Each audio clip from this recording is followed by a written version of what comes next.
शारदीय नवरात्रि की शुरुआत कैसे हुई, आज हम आपको बताएंगे। पहली पौराणिक कथा के अनुसार शारदीय नवरात्रि का पूजन सबसे पहले भगवान श्री रामचंद्र जी ने किया था। लंका युद्ध में रावण वध के लिए ब्रह्मा जी ने श्री राम से चंडी देवी का पूजन करने का निवेदन किया था। इस पूजन में 108 नीलकमल की व्यवस्था की गई।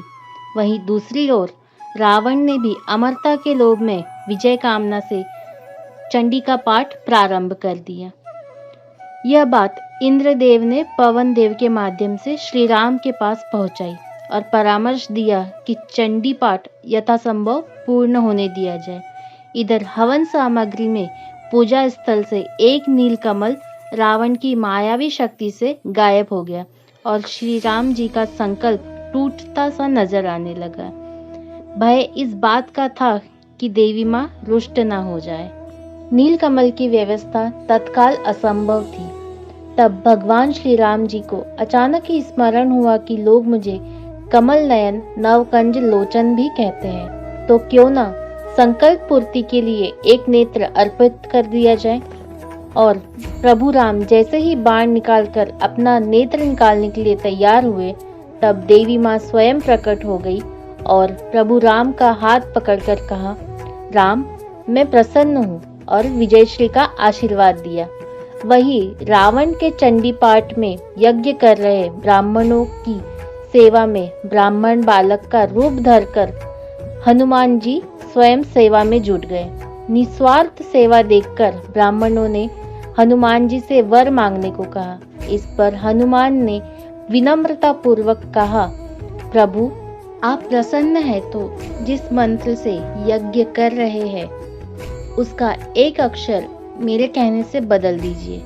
ब्राह्मण इस रहस्य को समझ नहीं सके और तथास्तु कह दिया। हनुमान जी ने कहा, मंत्र में जया देवी भूर्ति हरिणी में ह के स्थान पर क उच्चारित करे, यही मेरी इच्छा है।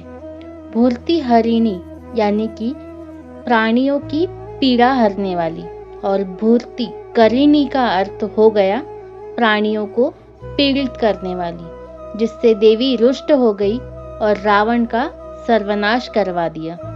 हनुमान जी महाराज ने श्लोक में ह की जगह क करवाकर रावण के यज्ञ की दिशा ही बदल दी और उसके बाद 10वें दिन लंका विजय के लिए प्रस्थान किया और विजय प्राप्त की।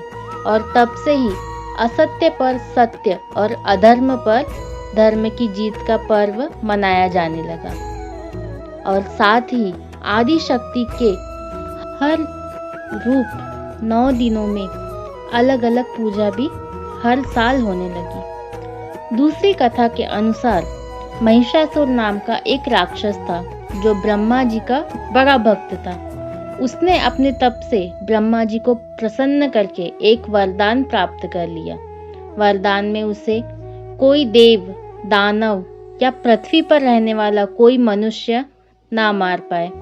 वरदान प्राप्त करते ही वह बहुत ही निर्दयी हो गया और तीनों लोकों में आतंक मचाने लगा।